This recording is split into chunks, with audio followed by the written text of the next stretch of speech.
Friday afternoon, the job was almost done. The house we were decorating was owned by a little old man, always in the same three-piece suit he'd probably had since he was demobbed. He seemed to be forever on his way to the post office, carrying brown paper and string-wrapped parcels under his arm. He'd bring us out china cups of camp coffee and plates of custard cream biscuits. The house had belonged to his parents, who had both passed away within weeks of each other a few years back. They were the only people he'd ever lived with. This was the only house he'd ever lived in. I wondered what would happen to the house when he's gone. It was a short walk to my bedsit, once a similar house to the old man's, now broken into lots of single-room accommodation.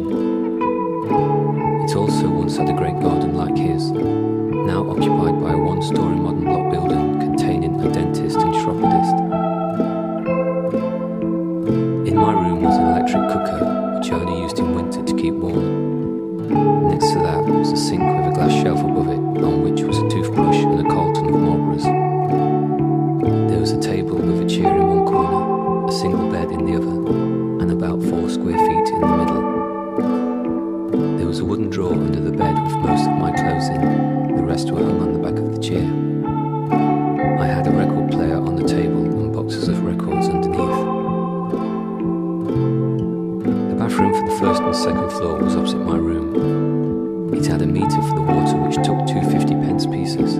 You'd have to wait half an hour for the water to heat up and keep an eye on the door in case some sod had pinched your bath. There was one toilet upstairs and one outside. Nobody used the outside one anymore, so it was somewhere the local prostitutes would take their clients for a quickie. I'd spend as little time as I could in my room. My skin was still warm and soft from the bath as I walked into town.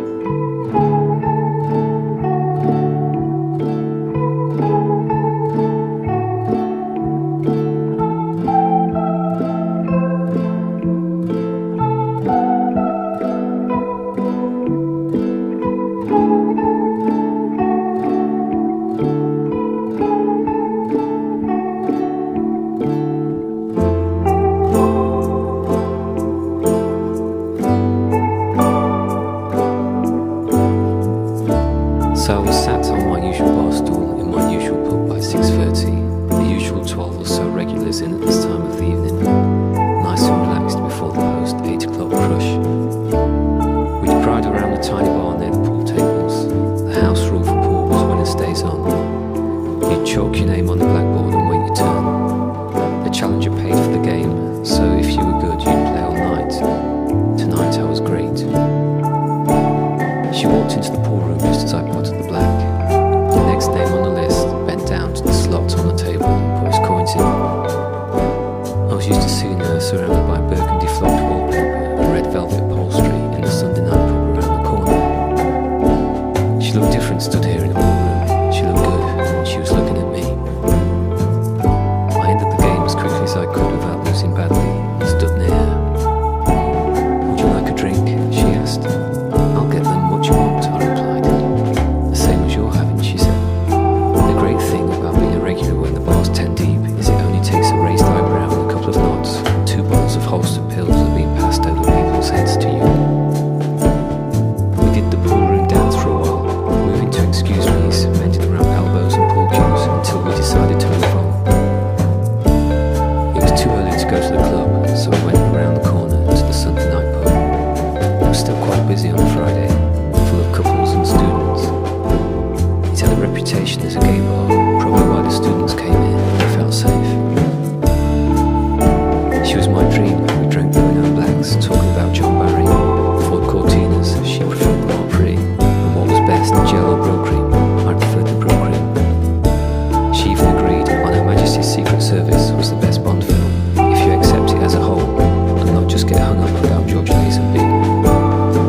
She smoked silk cuts, she didn't like Marlboros, but we both had a fondness for old Paul cigars. We moved on to the club, upstairs for a couple of other barges, and down to the quiet bar between the dance floors.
She lived by the river, the other side of town. Queue for taxis was hell as usual. Next to the late night chippy, the worst chip she could buy, but at this time of night full.